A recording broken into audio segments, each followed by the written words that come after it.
ये एक काल्पनिक कहानी है और दिल को गहराइयों तक छू जाने वाली। एक बार स्वर्ग में विचरण करते हुए कृष्ण और राधा एक दूसरे के सामने आ गए। विचलित से कृष्ण, प्रसन्नचित से राधा। कृष्ण सकपकाए, राधा मुस्कुराई। इससे पहले कि कृष्ण कुछ कह पाते, राधा बोल उठी, कैसे हो द्वारिकाधीश। जो राधा उन्हें कान्हा कान्हा कहकर बुलाती थी, उसके मुख से द्वारिकाधीश का संबोधन कृष्ण को भीतर तक घायल कर गया। फिर भी किसी तरह अपने आप को संभाल लिया उन्होंने और बोले राधा से, मैं तुम्हारे लिए आज भी वही कान्हा हूं। तुम तो मुझे द्वारिकाधीश मत कहो। आओ बैठते हैं। कुछ मैं अपनी कहता हूं, कुछ तुम अपनी सुनाओ। सच कहूं राधा, जब जब भी तुम्हारी याद आती थी, इन आंखों से आंसुओं की बूंदें निकल आती थी। राधा बोली, मेरे साथ ऐसा कुछ नहीं हुआ। न तुम्हारी याद आई, न आंखों से आंसू बहा, क्योंकि हम कभी तुम्हें भूले ही कहाँ थे। जो तुम याद आते, इन आंखों में तो सदा तुम ही थे। कहीं आंसुओं के साथ निकल न जाओ, इसलिए रोते भी नहीं थे। कान्हा, प्रेम से अलग होने पर तुमने क्या खोया, इसका एक आईना दिखाऊं तुम्हें। कुछ कड़वे सच प्रश्न सुन पाओ तो सुनाऊं। कभी सोचा है इस तरक्की में तुम कितने पिछड़ गए। यमुना के मीठे पानी से जिंदगी की शुरुआत की और समुद्र के खारे पानी तक पहुंच गए। एक उंगली पर चलने वाले सुदर्शन चक्र पर भरोसा कर लिया और 10 उंगलियों पर चलने वाली बांसुरी को भूल गए।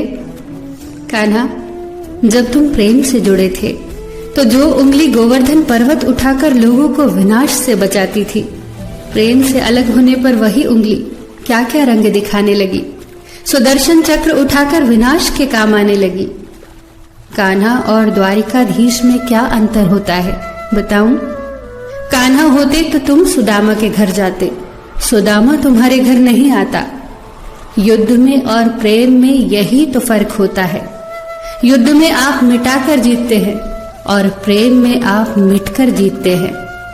कान्हा, प्रेम में डूबा हुआ इंसान दुखी तो रह सकता है, पर किसी को दुखी नहीं कर सकता।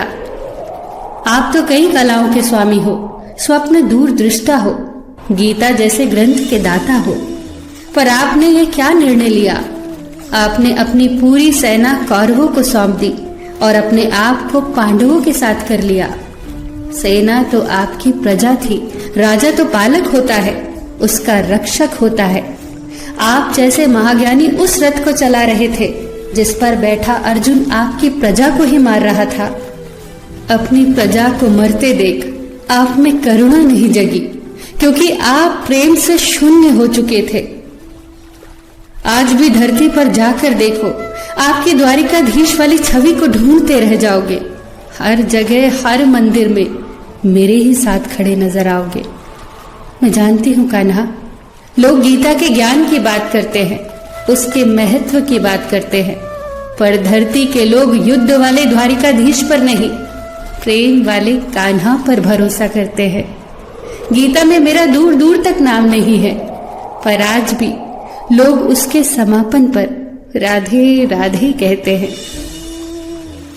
ये कहानी काल्पनिक जरूर है, पर इसके भीतर छिपी सीख बहुत महत्वपूर्ण है। श्री कृष्ण के पास कभी किसी प्रश्न का उत्तर ना हो, ऐसा तो हो ही नहीं सकता, परंतु राधा द्वारा लगाए गए प्रश्न चिन्हों पर कान्हा मौन रहे। यही तो है प्रेम में समर्पण का भाव। पराक्रम में हमें हर किसी को हराना होता है, तब भी हम जीत कर भी हार जाते हैं, परंतु प्रेम में एक ही कईयों का दिल जीत लेता है।